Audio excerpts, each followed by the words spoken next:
Welcome to the Amigos podcast. I'm here with Michael Zaronias, and my name is Leonardo Cruz. And today we are going to be doing something different. We are going to be interviewing people that have met and worked with Christopher McCandless. Go ahead and introduce yourself to the audience. Hello everyone, I'm Ronald Franz. I'm a former soldier and experienced leather worker. Wow, that's great. How old are you, Ronald?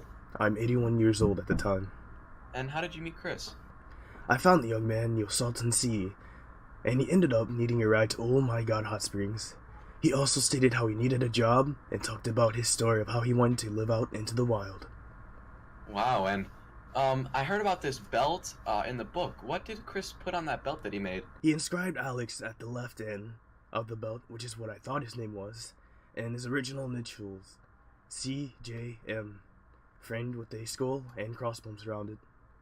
Across from the strip of the cowhide, there was a rendering of a 2-lane blacktop, a no U-turn sign, a thunderstorm producing a flash flood that engulfed a car, a hitchhiker's thumb, and at the buckle end, finally, the letter N. There was plenty more things that he added, but I can't seem to remember them at this time. The boy's face was lighted up after he saw what he created. That was Wow. a good time to remember. You know, it's okay if you don't remember all of it. That's still fascinating. What do you think those symbols represented? Some are self-explanatory, and some involve more detail. I'm sure having the crossbones in his real name meant he was done being who he was. The new name was with him.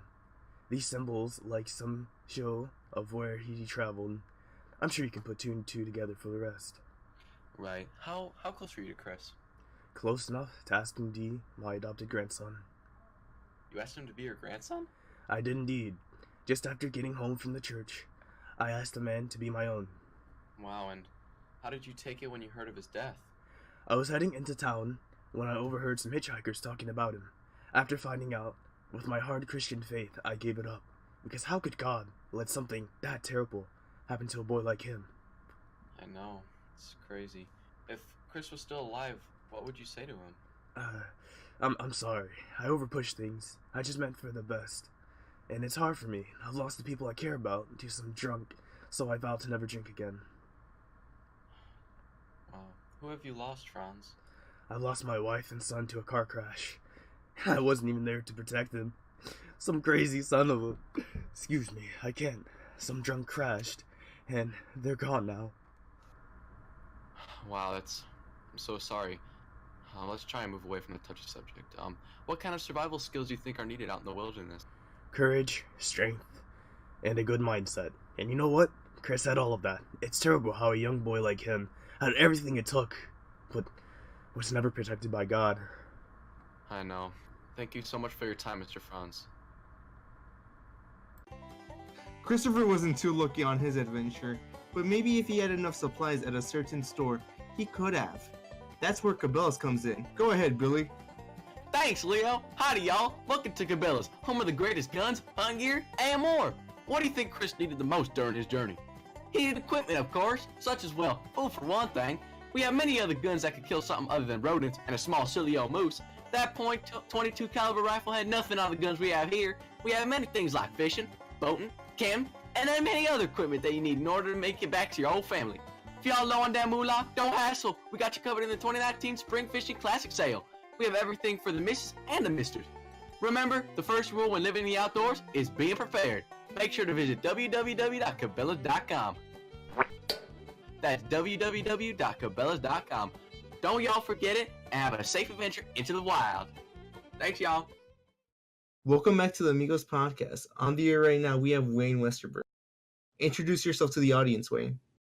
Hello everyone, I'm Wayne Westerberg.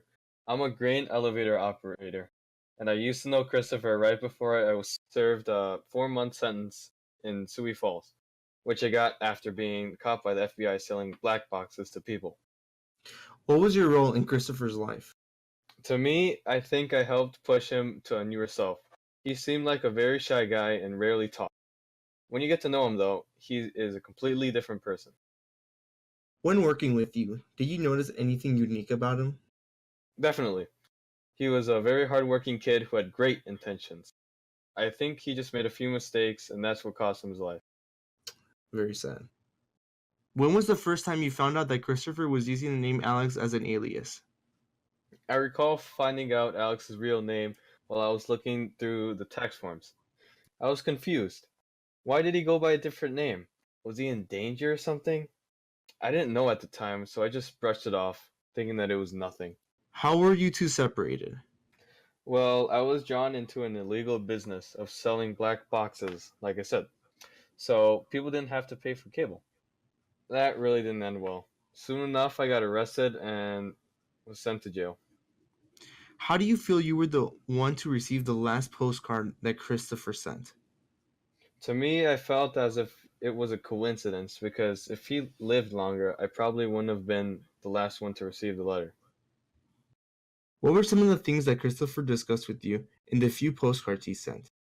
Most of the postcards he sent just explained how he was doing, what he was doing, where he was, and how he wanted to come back and drink a case of Jack Daniels with the crew and me. We never got to drink that case of Jack Daniels, which saddens me. I sometimes find some of the criticism that Christopher receives to be justified, such as how he treated everyone in his personal life before his journey into the wild, such as isolating himself from both his parents and even his beloved sister. I kind of want to see your take on this, Wayne.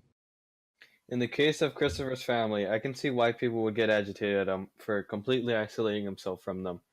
But you have to realize something, Leo. Christopher was upset.